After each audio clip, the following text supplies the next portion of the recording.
Hi friends, कैसे हैं। Indira English classes में आप सबों का फिर से स्वागत है।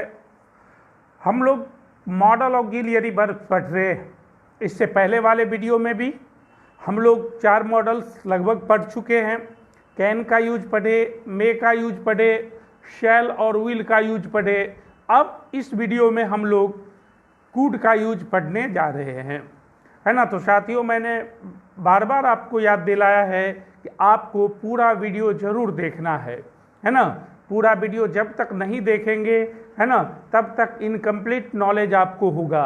इसलिए पूरा वीडियो देखिए, है ना। वीडियो अच्छी लगी तो लाइक, शेयर और सब्सक्राइब करना नहीं भूलिए, है ना। तो चलिए हम लोग कुड के यूज को देखते हैं।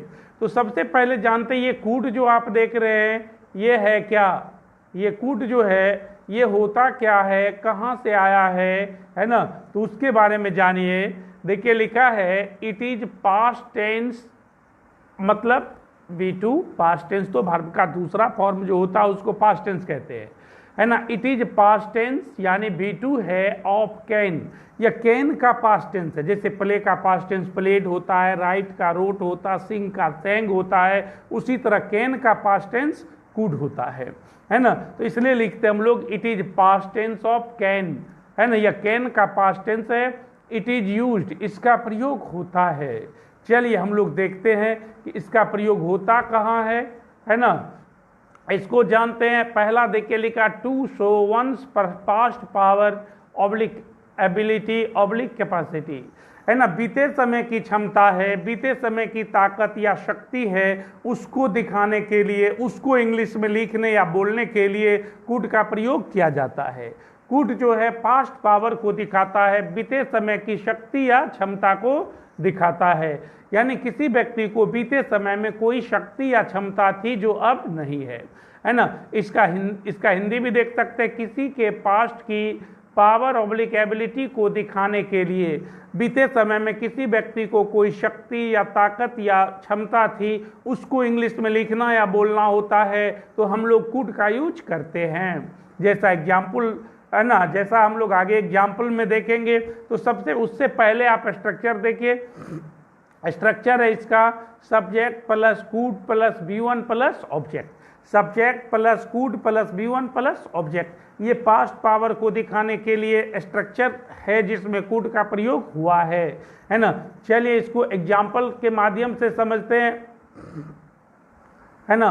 जैसे आप समझिए, है ना, आपको बीते समय में बक्सा उठाने की क्षमता थी और अब नहीं है। हो सकता आप बूढ़े हो गए हैं, आप कमजोर हो गए हैं, अब वो ताकत आपके पास नहीं रही है ना। ये भूतकाल की क्षमता को दिखाता है ना। ये कहता है कि ये किसको दिखाता है, पास्ट पावर को। बीते समय में कोई शक्ति या क्षमता थी, ये उसको दिखाता है। यानी बीते समय में यदि आपको बक्सा उठाने की क्षमता थी, अब नहीं है, तो आप कहते हैं I could lift the box. आप क्या कहते हैं, I could lift the box, है ना। सीता को सवाल बनाने की क्षमता थी, तो आप क्या कहते हैं, सीता कूड सॉल्व द सम। यहाँ कूड का प्रयोग करना होगा क्योंकि यह क्षमता बीते समय की है ना। उन लोगों में दौड़ने की क्षमता थी, है ना, दौड़ने की क्षमता थी, पहले थी जो अब नहीं है ना। दे कूड रन, क्या कहेंगे आप, दे कूड रन। यहाँ कूड का प्रयोग होगा। श्याम को पत्र लिखने की क्षमता थी, श्याम कूड राइट अ लेटर। क्या कहेंगे, श्याम कूड राइट अ लेटर। इसका मतलब अब वो क्षमता नहीं रही। तो जो कोई भी व्यक्ति में कि कोई कार्य करने की क्षमता यदि बीते समय में रहती है, वहाँ हम लोग कुड का प्रयोग करते हैं, है ना। इसको आप समझ भी गए होंगे, एग्जाम्पल्स भी बोला। अब ये समझिए इसको, यह एग्जाम्पल, राम इतना मजबूत था। अब यह देखिए मजबूत था, इसका मतलब अभी मजबूत नहीं है, पहले था। राम इतना मजबूत था कि वह बक्सा उठा सकता था, यानी बक्सा उठाने की उसमें क्षमता थी, है ना। तो ये बीते समय की क्षमता है। राम में बीते समय में बक्सा उठाने की क्षमता थी जो अब नहीं है। हो सकता है राम पहले जवान था, अब बूढ़ा हो गया। हो सकता है पहले वह स्वस्थ था, अब वह बीमार रहता हो। किसी न किसी तरह से उसकी वह क्षमता क्या हो गई, खत्म हो गई, जो वर्तमान में नहीं है।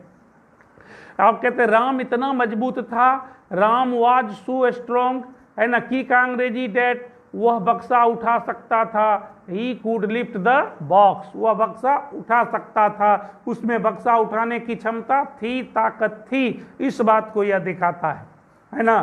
फिर जैसे देखिए व्हेन आई वाज यंग, जब मैं जवान था, मतलब अब नहीं हूँ, बूढ़ा हो गया हूँ, जब मैं जवान था, I could run 10 miles at a stretch, है ना, मैं 10 मील तक बिना रुके दौड़ सकता था, है ना, 10 मील तक बिना रुके दौड़ सकता था, अर्थात 10 मील तक दौड़ने की क्षमता थी। ये पास्ट पावर को दिखाता है, बीते समय की शक्ति या क्षमता को दिखाता है। तो इस तरह कुड का प्रयोग भूतकाल की शक्ति को दिखाने के लिए, बीते समय की क्षमता को दिखाने के लिए किया जाता है। तो उम्मीद है आपको यह यूज समझ में आया होगा।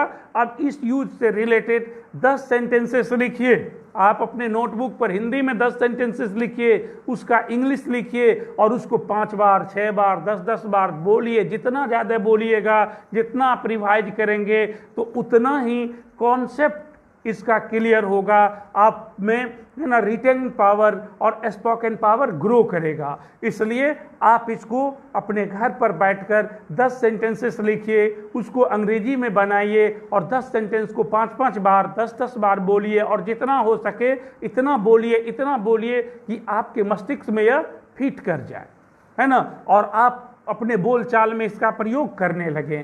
तो मुझे उम्मीद है इस बात को आप जरूर समझेंगे।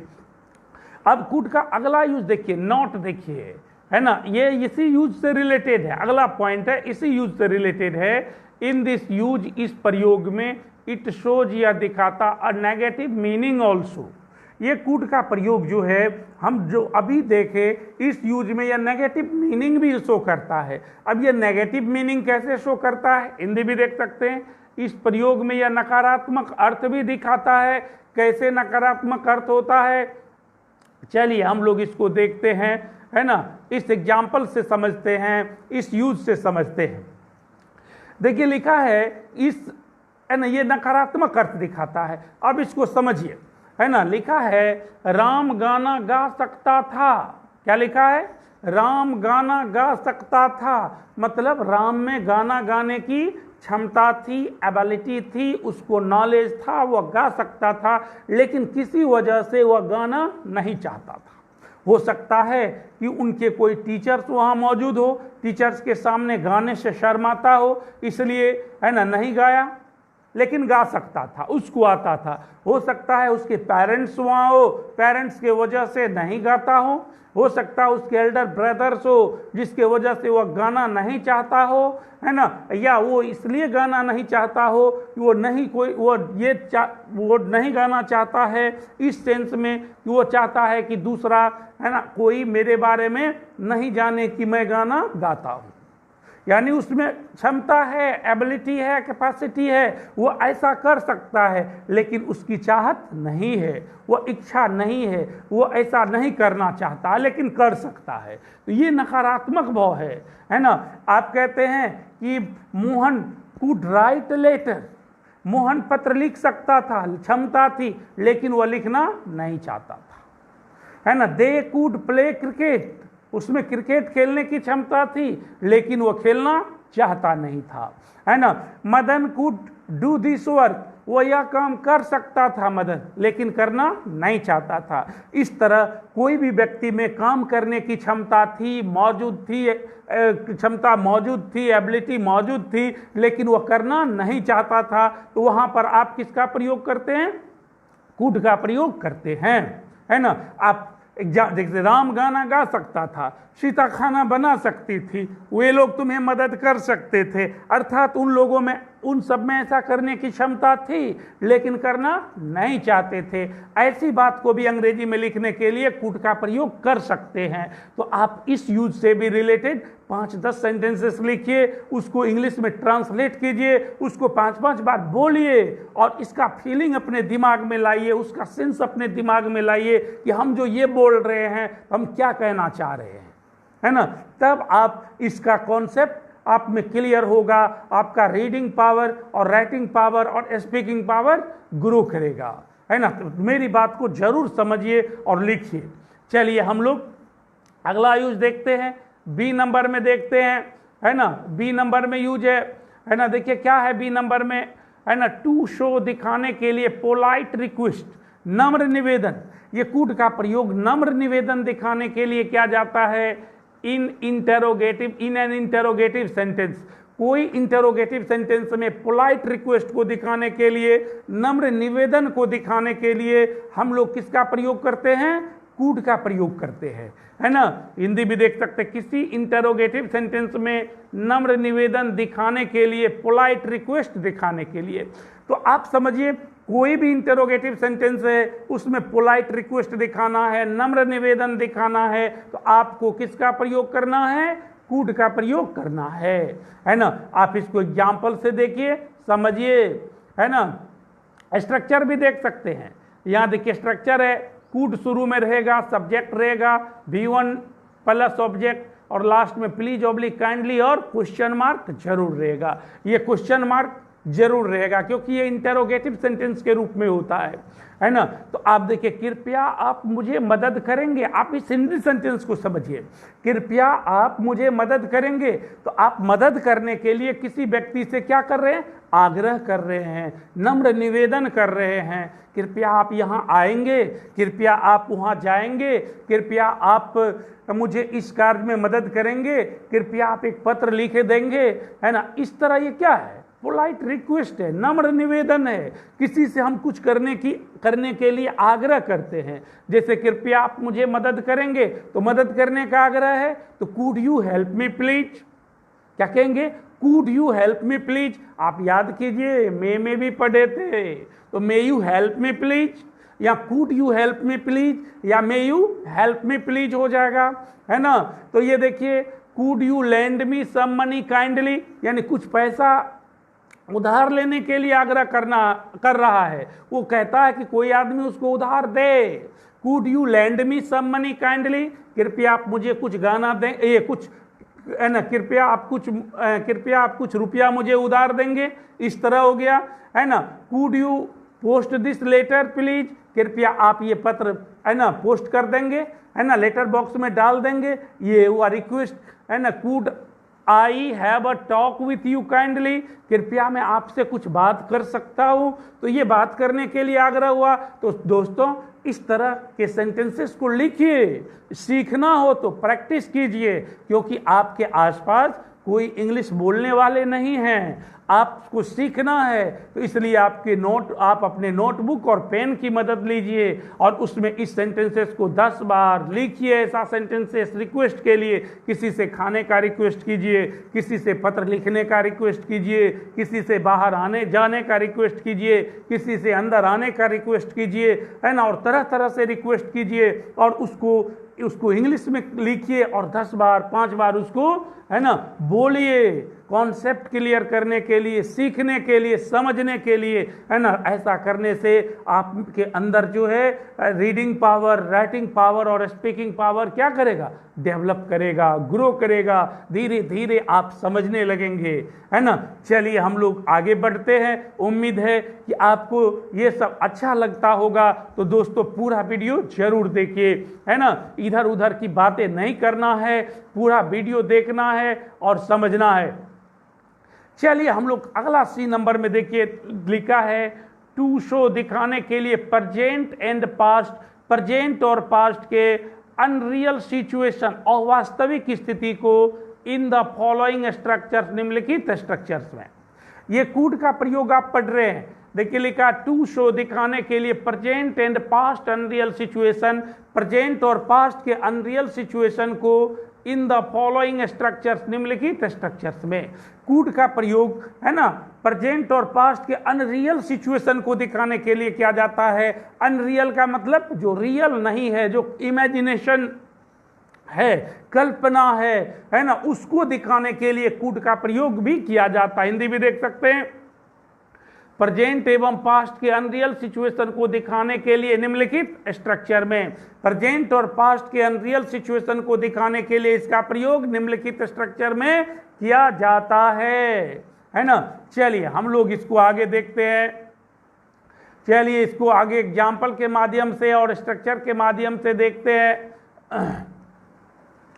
देखिए यहाँ तो देखिए लिखा प्रेजेंट अनरियल सिचुएशन, आपको बताए थे ना ये प्रेजेंट और पास्ट के अनरियल सिचुएशन को दिखाता है। तो इसमें प्रेजेंट का कैसा होता है और पास्ट का कैसा होता है उसको देखिए। तो सबसे पहला हम लोग लिखे प्रेजेंट अनरियल सिचुएशन, वर्तमान की अवास्तविक स्थिति। ये वर्तमान की अवास्तविक स्थिति को दिखाने में मदद करता है। इसका स्ट्रक्चर देखिए दोस्तों, है ना, if plus subject plus V2 oblique were plus object. If रहता है, सब्जेक्ट होता है, V2 या वेयर होता है, तब ऑब्जेक्ट। क्या क्या होता है? If plus subject plus V2 oblique were plus object, है ना। ये देखिए सबऑर्डिनेट क्लॉज है, कोमा से पहले है सबऑर्डिनेट क्लॉज, और इधर देखिए मेन क्लॉज कूड का प्रयोग है। सब्जेक्ट प्लस कूड देखते हो, ये यहाँ कूड लगा हुआ है, प्लस V1 प्लस ऑब्जेक्ट, है ना। Subject plus could plus V1 plus object, है ना। Subject plus could plus V1 plus object देखिए लिखा है ना। ये देखिए subordinate clause if plus subject plus V2 oblique were plus object plus comma plus subject plus could plus V1 plus object, ऐसे हो जाता है। इसमें क्लॉज को आप उलट भी सकते हो, देखो यहाँ पर, है ना, यहाँ पर देखो, है ना। तो ये उलट सकते हैं कैसे? इफ से लेकर के यहाँ ऑब्जेक्ट तक ये सबऑर्डिनेट क्लॉज है, और कोमा के बाद सब्जेक्ट से लेकर ऑब्जेक्ट तक मेन क्लॉज है। इसको आप उलट करके पहले भी लिख सकते हैं। ये सब्जेक्ट कूड V1 प्लस ऑब्जेक्ट देखिए नीचे वाले स्ट्रक्चर में यहाँ पर है, और इफ वाला पार्ट यहाँ से इधर है। तो दोनों एक ही बात है, लेकिन स्ट्रक्चर में एक डिफरेंस आपको देखने को मिलेगा। यदि ये सबऑर्डिनेट क्लॉज पहले और मेन क्लॉज बाद में होता है तो बीच में कोमा होता है। यदि यही मेन क्लॉज पहले चला आता है यहाँ पर, और ये इफ वाला पार्ट सबऑर्डिनेट क्लॉज इधर चला आता है, तो कोमा का प्रयोग नहीं किया जाता है। तो इसको आप याद रखेंगे। तो आपको सवाल बनाने की जब स्थिति आएगी तो आप एक कंडीशन को याद रखेंगे। इस बॉक्स में देखिए, है ना, V2 ऑब्लिक वेयर, ये जो सब दो आपको बताया ना, अभी ऊपर में भी स्ट्रक्चर में दो पार्ट होता है इस सेंटेंस का, एक होता है सबऑर्डिनेट क्लॉज का और एक होता है मेन क्लॉज का। किसका किसका होता है? सबऑर्डिनेट क्लॉज का और मेन क्लॉज का होता है। तो ये देखिए सबऑर्डिनेट क्लॉज भी, एंड इसमें दो में से कोई एक पार्ट खाली होगा, या तो सबऑर्डिनेट क्लॉज खाली होगा या मेन क्लॉज। यदि यहाँ सबऑर्डिनेट क्लॉज, यदि यह मेन सबऑर्डिनेट क्लॉज में V2 या वेयर दिया रहेगा, याद रखिए सबऑर्डिनेट क्लॉज में V2 या वेयर दिया रहेगा, तो मेन क्लॉज में जहाँ खाली होगा कूड का प्रयोग किया जाएगा। समझ में आ रही है? यदि सबऑर्डिनेट क्लॉज में V2 या वेयर पहले से दिया रहेगा तो मेन क्लॉज में कूड प्लस V1 का प्रयोग होगा, और यदि मेन क्लॉज में कूड प्लस V1 का प्रयोग पहले से दिया रहेगा और सबऑर्डिनेट क्लॉज खाली रहेगा तो वहां V2 या वेयर का प्रयोग किया जाएगा। इसकी चर्चा हम लोग टेंस में भी कर चुके हैं, टेंस में भी पढ़े हैं। पास्ट इंडेफिनिट टेंस का प्रयोग यदि आप देखेंगे, है ना, आप देखिए वीडियो लेक्चर मैंने पहले दिया है, उसमें देखिएगा इस स्ट्रक्चर का मैंने चर्चा किया है, उसका डिस्कशन वहाँ डिटेल से किया गया है। फिर मैं आपको बता दूं तो ये सबऑर्डिनेट क्लॉज और मेन क्लॉज दोनों एक साथ खाली नहीं रहेगा, या तो सबऑर्डिनेट क्लॉज खाली होगा या मेन क्लॉज। सबऑर्डिनेट क्लॉज खाली होगा तो मेन क्लॉज कंप्लीट रहेगा, यदि मेन क्लॉज कंप्लीट रहेगा तो सबऑर्डिनेट क्लॉज खाली रहेगा। कोई एक कंप्लीट रहेगा, कोई एक ब्लैंक रहेगा। तो सबऑर्डिनेट क्लॉज में यदि V2 या वेयर रहता है तो मेन क्लॉज में कूड प्लस V1 लिखना पड़ता है। यदि मेन क्लॉज में कूड प्लस V1 पहले से दिया रहता है तो सबऑर्डिनेट क्लॉज में V2 या वेयर दिया रहता है। तो मुझे उम्मीद है ये बात आपको समझ में आई होगी, है ना। तो यदि दिक्कत होती है तो कमेंट बॉक्स का प्रयोग जरूर कीजिए, है ना। चलिए हम लोग इसको एग्जाम्पल के माध्यम से समझते हैं। अब देखिए आपने देखा कि ये प्रेजेंट और पास्ट की अनरियल सिचुएशन को दिखाता है, तो प्रेजेंट का अनरियल सिचुएशन होता कैसा है? प्रेजेंट का अनरियल सिचुएशन ध्यान दीजिए, है ना। हिंदी देखिए, यदि तुम कोशिश करता, यदि तुम कोशिश करता, तो कोशिश किस समय में करता? वर्तमान की बात हुई, लेकिन करता ही नहीं है। उसको कहते हैं, उसको समझाते हैं, यदि तुम कोशिश करता तो तुम सफल हो जाता। जो आदमी सफल होना चाहता है वह कोशिश करता ही नहीं है, सिर्फ सफलता चाहता है ना। जब उस है ना तब कोई उसको सुझाव देते हैं यदि तुम कोशिश करता तो तुम सफल हो जाता, ना तो वह कोशिश करता है ना सफल होता है। एक कल्पना है, यदि तुम कोशिश करता है ना तो तुम सफल हो जाता। तो ये देखिए ऐसा ही सेंटेंस क्या होता है, बताइए क्या होता है, N unreal situation of present होता है। तो ऐसी ही बात को अंग्रेजी में लिखने के लिए कुड का प्रयोग किया जाता है। यदि तुम कोशिश करता, इफ यू ट्राइड, देखिए भिटू हो गया, if you tried, if you tried, यदि तुम कोशिश करता, इफ यू ट्राइड, यदि तुम कोशिश करता, ध्यान दीजिए, यदि तुम कोशिश करता क्या होगा अंग्रेजी, इफ यू ट्राइड, उसका इंग्लिश क्या होगा, इफ यू ट्राइड, है ना, तो तुम सफल हो जाता। ये जो है दोस्तों इसका अंग्रेजी नहीं देना है, कोमा से काम चला लीजिए। देखिए यहाँ कोमा दिया हुआ है ना, तो कोमा हो गया, तुम सफल हो जाता, इसमें कुड का प्रयोग कीजिए, ये मेन क्लॉज है। You could succeed, you could succeed, if you tried you could succeed, यदि तुम कोशिश करता, इफ यू ट्राइड, तुम सफल हो जाता, you could succeed, you could succeed, है ना। तो यहां देखिए if you tried subordinate clause, you could succeed main clause, आप उलट भी सकते हैं, यू कुड सक्सीड को पहले, इफ यू ट्राइड को बाद में लिख सकते हैं। तो इस तरह का सेंटेंस आप बनाइए, लिखिए अपने नोटबुक में, अपने नोटबुक में लिखिए और उसका इंग्लिश लिखिए, है ना। 10 सेंटेंस 20 सेंटेंस जितना आप लिख करके उसको ट्रांसलेट करेंगे उतना लिखिए, और जितना ज़्यादा आप प्रैक्टिस करेंगे उतना कॉन्फिडेंस आप में ग्रो करेगा, आप उतना बेहतर स्टूडेंट बनेंगे, है ना। आपकी अंडरस्टैंडिंग बढ़ेगी, आपकी समझदारी बढ़ेगी, और आप जो है रीडिंग पावर, है ना, राइटिंग पावर और स्पीकिंग पावर को बढ़ा सकेंगे, अपने अंदर की एबिलिटी को ग्रो कर सकेंगे, है ना। तो यदि अब जैसे मैं कुछ एग्जांपल्स भी बता रहा हूं, यदि सीता यहां आती तो मैं उसे मदद करता, यदि तुम मुझे मदद करते तो मैं यह चुनाव जीत जाता, यदि श्याम गाना गाता तो वह प्रथम पुरस्कार जीत जाता। तो इस तरह की सेंटेंस को फॉर्म कीजिए, इमेजिनेशन कीजिए और उसको अंग्रेजी में लिखिए, फिर उसको 5-10 बार बोलिए, है ना, कभी तो लिखकर और कभी 10-20 सेंटेंस दिमाग ऑरली बोलिए, अपने बोलिए, है ना। तो इससे आपका स्पोकन पावर ग्रो करेगा, है ना। आपके अंदर जो है ना ये मिसकॉन्सेप्शन है वो क्लियर हो जाएगा, है ना। अब उसको कुछ एग्जाम्पल देखिए, you could start some business if, sorry, I could start some business if I had money, ये इफ वाला पार्ट जो सबऑर्डिनेट क्लॉज इधर है, इफ आई हैड मनी, यदि मेरे पास पैसा होता, यदि मेरे पास पैसा होता, इफ आई हैड मनी, लेकिन है ही नहीं, I could start some business, तो मैं कोई व्यवसाय शुरू करता, लेकिन बिजनेस है ही नहीं, पैसा है ही नहीं, तो बिजनेस कहां से होगा, है ना। ये इमेजिनेशन है। She could fly in the sky, वह आकाश में उड़ जाती, if she where a bird, यदि वह पक्षी होती, तो पक्षी है ही नहीं, आकाश में कैसे उड़ेगी, इमेजिनेशन है। If she could fly in the sky, if she where a bird, she could fly in the sky, वो आकाश में उड़ जाती, if she where a bird, यदि वह पक्षी होती, ना वो पक्षी है ना आकाश में उड़ सकती है, सिर्फ इमेजिनेशन है ना दोस्तों, इमेजिनेशन है ना। तो यहां देखिए इफ से लेकर लास्ट तक जो सबऑर्डिनेट क्लॉज है इसको उलट भी सकते हैं, इसको इधर भी लिख सकते हैं, इससे इसका मीनिंग अनचेंज्ड रहता है।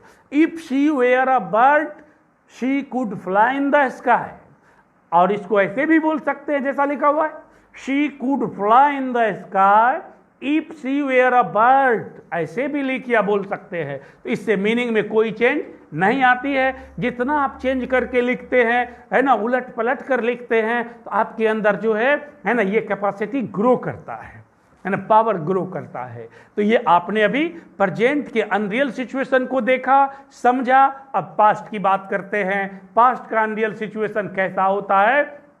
तो आप कहां पढ़े, इससे पहले आपको मैं याद दिला दूं, आपको याद भी होगा, याद दिला दूं, ये यूज जो आप पढ़ने जा रहे हैं आप पास्ट परफेक्ट में पढ़े हैं, आप याद कीजिए, अभी मैं बताऊंगा तो आपको तुरंत दिमाग में आ जाएगा। देखिए पास्ट अनरियल सिचुएशन, भूतकाल की अवास्तविक स्थिति। आप पास्ट परफेक्ट का यूज देखिए, उसमें आपको ये यूज मिलेगा, है ना। पास्ट अनरियल सिचुएशन, भूतकाल की अवास्तविक स्थिति को दिखाने के लिए भी कुड का प्रयोग किया जाता है। कुड का प्रयोग अनरियल सिचुएशन को दिखाने में किया जाता है। तो अनरियल तो दो होता है, एक प्रेजेंट और एक पास्ट। प्रेजेंट आपने पढ़ा, अभी मैंने आपको बताया, है ना, ढेर सारा एग्जाम्पल्स दिया, और मैं आपको बार बार एडवाइस देता हूं, यदि आप इसको पूरी तरह सीखना चाहते हैं, प्रैक्टिस करना ना छोड़ें।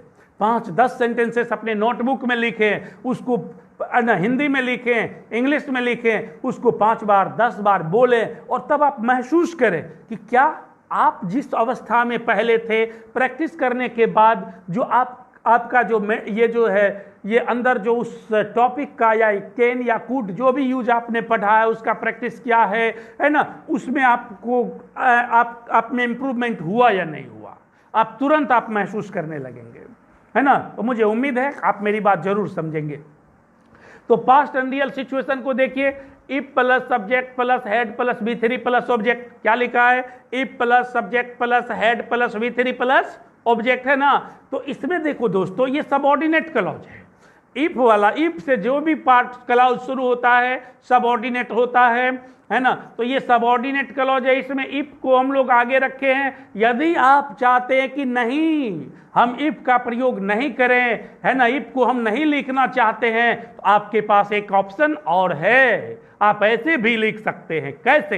है ना, इफ को हटाइए और हेड को आगे लाइए, इफ को हटाइए और हेड को आगे लाइए।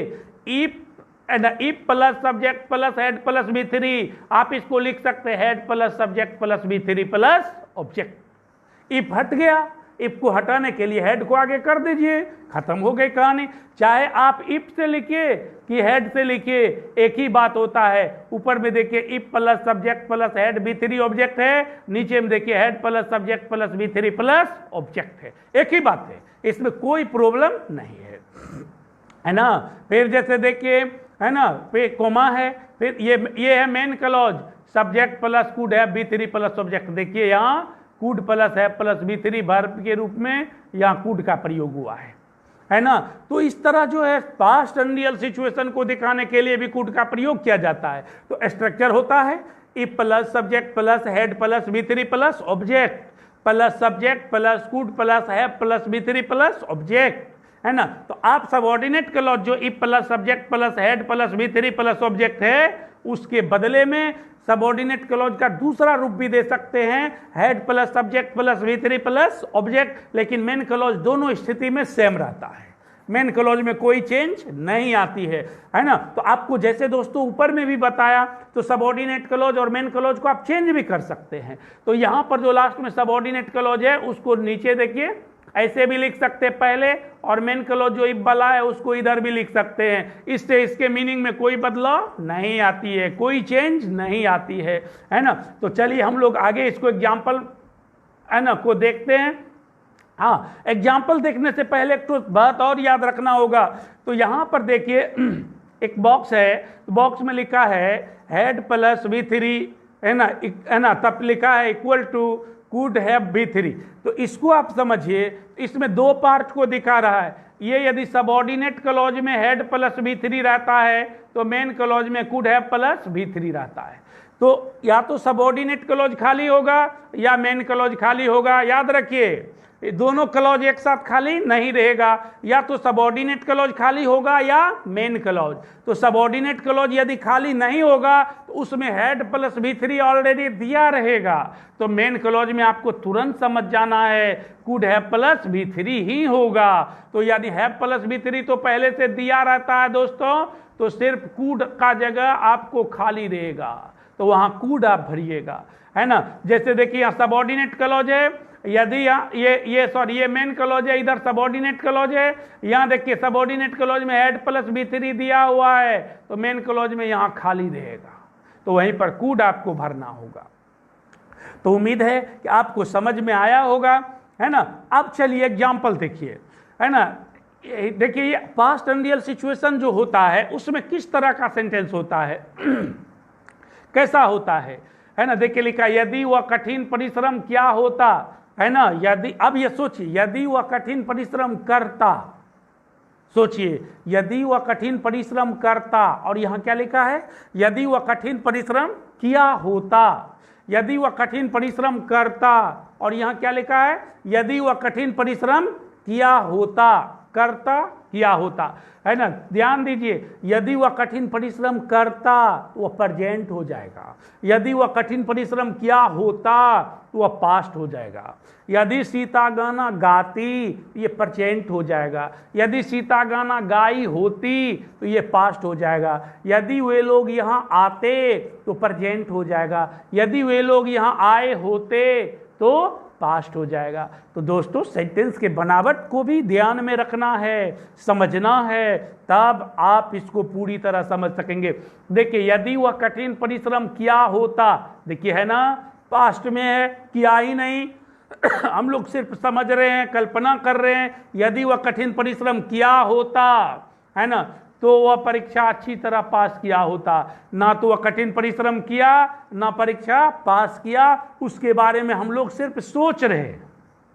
ये पास्ट में ऐसा करता तो ऐसा होता, ऐसा करता तो ऐसा होता, ना ऐसा किया ना ऐसा हुआ, तो ये अनरियल सिचुएशन हो गया, पास्ट की अनरियल सिचुएशन हो गया।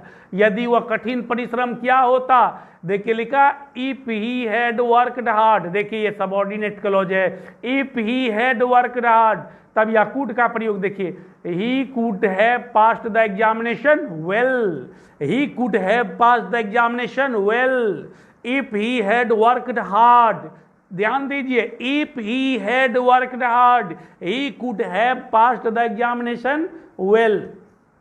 अब ये देखिए, ऐसा सेंटेंस आप लिखिए अपने नोटबुक में, है ना, 5, 10, 15, 20, 25 जितना में आप सीख जाए उतना लिखते रहिए, उतना लिखते रहिए, है ना। उसको जब तक आप सीखे नहीं, छोड़े नहीं, है ना, प्रैक्टिस करिए, है ना, प्रैक्टिस करिए, है ना। आपको याद होगा, आप अपने पापा के पास चॉकलेट के लिए रोए होंगे, मम्मी के पास रोए होंगे, कब तक रोए, जब तक आपको मिला नहीं तब तक रोए, और आपको जब मिल गया तो आप खुश हो गए, संतुष्ट हो गए। उसी तरह इसको जब तक सीखे नहीं तब तक आप संतुष्ट ना हो, लिखते रहें, प्रैक्टिस करते रहे, होगा क्यों नहीं, होना है ना। जब, है ना, होगा कब, जब आप उस मेरी बात को समझेंगे तब, है ना। वो प्रैक्टिस कीजिए, है ना।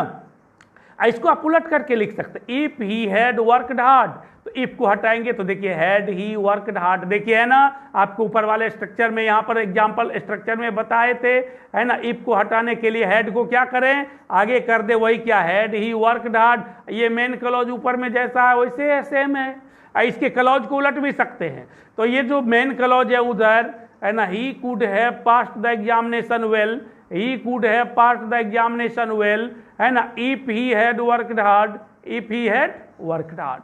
इस तरह क्लॉज को उलट भी सकते हैं। एक हिंदी का सेंटेंस इस पैटर्न पर लिखिए, उसका 3 अंग्रेजी लिखिए, 3 तरह से लिखिए, तीनों एक ही बात है, 3 तरह से लिखिए, है ना। चलिए हम लोग इसका आखिरी यूज देखते हैं। देखिए लिखा in the I N, indirect narration में in place of can, can के जगह पर, कहां पर यूज होता है, कैन के जगह पर प्रयोग होता है। इफ यदि the RB is in past tense, RB किस टेंस में हो, पास्ट टेंस में। In the I N indirect narration में in place of can, can के जगह पर इफ यदि the RB is in past tense. ये जो है आप जो देख रहे हैं ये यूज, इसका रिलेशन नरेशन से है। इसका रिलेशन कहां से है, नरेशन से, है ना। नरेशन में 2 पार्ट होता है, एक रिपोर्टिंग क्लॉज होता है, एक रिपोर्टेड क्लॉज होता है। रिपोर्टिंग क्लॉज में रिपोर्टिंग वर्ब होता है, यदि रिपोर्टिंग वर्ब पास्ट टेंस में होता है और रिपोर्टेड क्लॉज में कैन का प्रयोग होता है तो इनडायरेक्ट नरेशन में बदलने पर कैन कुड में बदल जाता है। देखिए, है ना, आई एन में कैन के स्थान पर यदि आरबी पास्ट टेंस में हो, इसको भी देखिए डायरेक्ट नरेशन में, देखिए राम सेड, ये रिपोर्टिंग क्लॉज है, देखिए यहाँ रिपोर्टिंग क्लॉज है और इसमें सेड वर्ब है, रिपोर्टिंग वर्ब इसको कहते हैं। हम लोग नरेशन में इसको डिटेल से पढ़ेंगे, रिपोर्टिंग वर्ब है ना। सेड देखिए, जो से का दूसरा फॉर्म है वो पास्ट टेंस हो गया, है ना।